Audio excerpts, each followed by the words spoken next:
Well, it's been a minute since I made a video. Teresa Copeland, I am videotaping my journey as a widow. It's been a little over 10 months. February 28th was 10 months. It's hard to believe. It just seems like it was yesterday that I lost my husband. I'm getting ready to have a birthday this week. I will be 58. My oldest granddaughter will be 13. 2 days before her birthday's 2 days before mine in March. Mine's March 10th. Anyway, I'm still working on the house. I've really got to get it into gear. I'm trying to sell my home in McAllen that I lived at with my husband for 23 years. I've paid it off, so that's one less thing to worry about. But I've got to get it emptied. I've been working on it since I want to say November, and it's been slow going. It's a lot more work than I thought it was going to be. But also, it's a lot harder emotionally than I thought it was going to be, going through everything. And so there's a lot of times that I just shut down. I am the queen of procrastination, so it's very easy for me to talk myself out of doing things. But I've got to get it done. I really would like the house on the market. I'd like it on the market and sold, actually, before my husband's 1-year anniversary. But we'll see. I only have control over it being available for sale. Trying to get my other house. I moved into a place in Mission that belonged to my dad. Before that, it was my grandmother's. It's way different. The house here in McAllen is a 5-bedroom with a space in the back like a mother-in-law's house. So my husband was a pilot, so every time I hear an airplane, I think about my husband. Well, I think about my husband all the time. But anyway, so it's technically like a 6-bedroom on 2.5 lots, huge house. We were here 23 years. Every room is full to the brim with stuff. And the other house is a little 2-bedroom frame home. So I'm really having to pick and choose what I can take with and what it just can't go. Like, obviously, you can't get 5 bedrooms worth of stuff in the 2 bedrooms. And I need to let go of a lot of stuff anyway. I'm a bit of a hoarder. Right now, we're just trying to figure out how I can get my dogs over to the other house safely. I have 5 dogs in the Mission house and 7 dogs in the McAllen house. And I need them all in one space, but I don't want 12 dogs in the house. Part of the reason I think that things went sideways here in McAllen is because I started rescuing dogs. And listen, I'm very grateful that I was able to do that. I know that I was able to make a big difference in the lives of those dogs. My husband also. There's another plane. My husband also, because he supported me in all of that, and we saved probably 300 dogs. I mean, that we were able to foster and send off, and I mean, we made a big difference. But the cost of it was high. And I'm not talking just the financial cost, although literally we spent tens of thousands of dollars on these dogs, I'm sure. Having that many animals in your home is overwhelming. I mean, clearly not at all at one time, but at one point, at the highest point, I had like 30-something dogs here at one time. And it takes a toll on, you can't keep up. You just can't keep up. And when you're one person trying to keep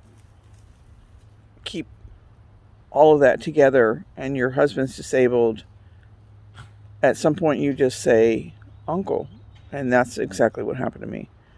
I just gave up, and I started letting things go. I started letting the yard go, and I started letting the house go, and I started letting things go that I thought, well, it's just not that important. As long as JD's taken care of and the animals are taken care of, it's good enough.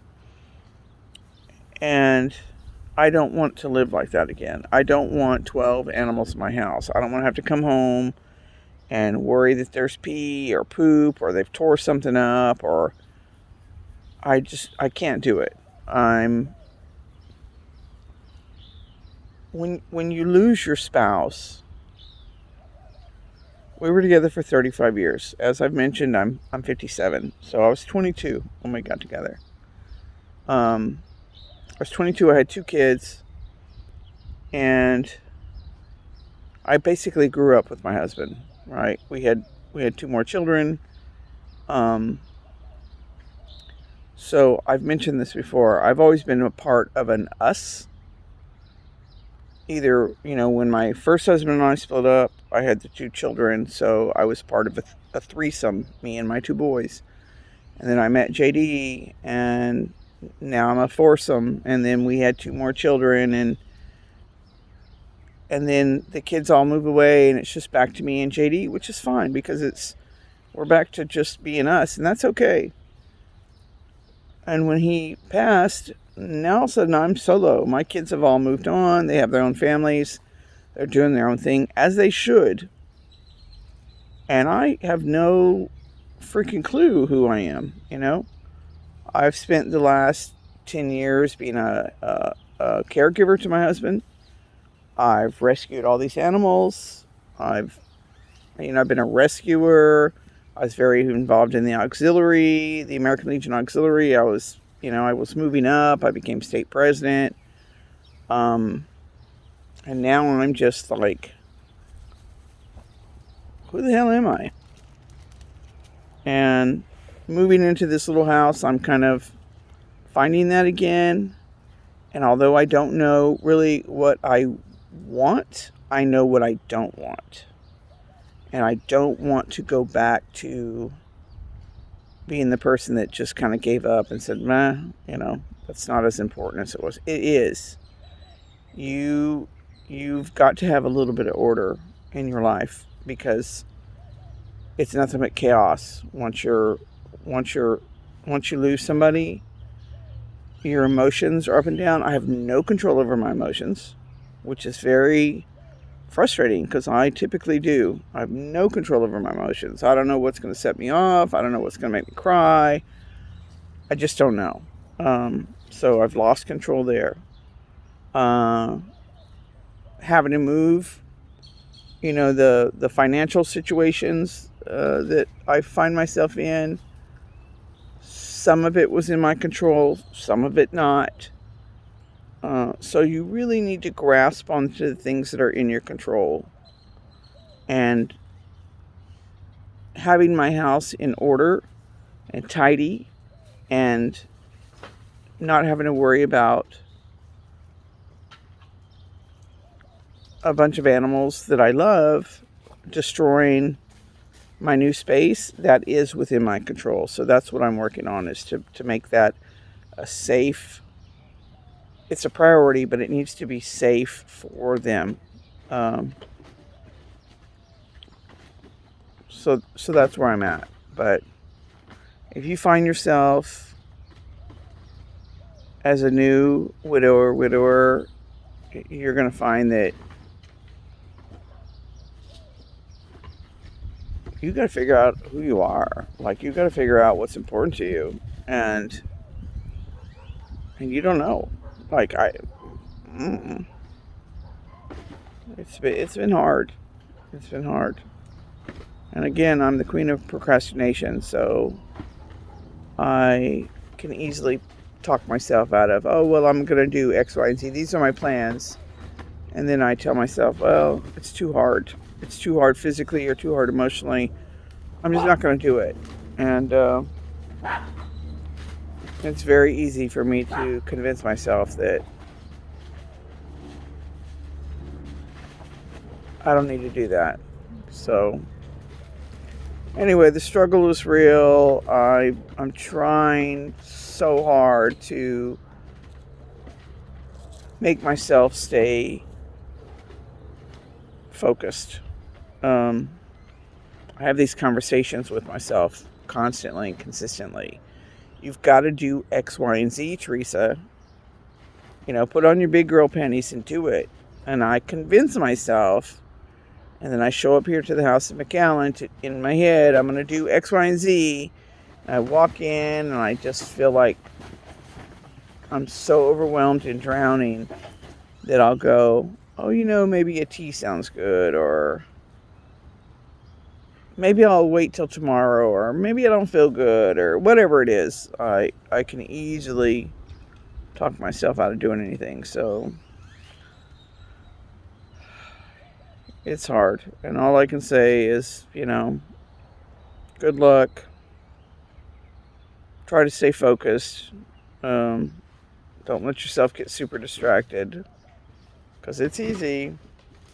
It's honestly easier than dealing with the reality of the situation. It's just to be distracted. But it's taken me, it's now 10 months, over 10 months. And again, I didn't start any of this until probably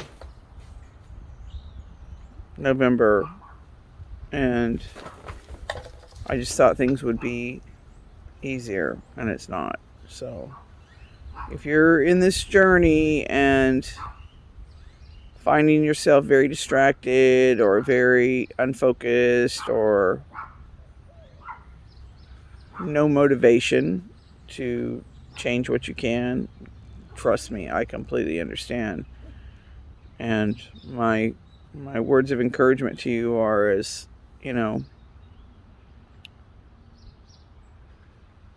just keep trying. I'm trying. I'm trying. And if you're a praying person, I would appreciate prayers for encouragement and the strength to do what I got to do. And if you're not a praying person, I would just appreciate some positive vibes sent my way, that I can finish what needs to get done, sell this home, and move forward in my life. So, and I wish the same for you. Anyway, see ya.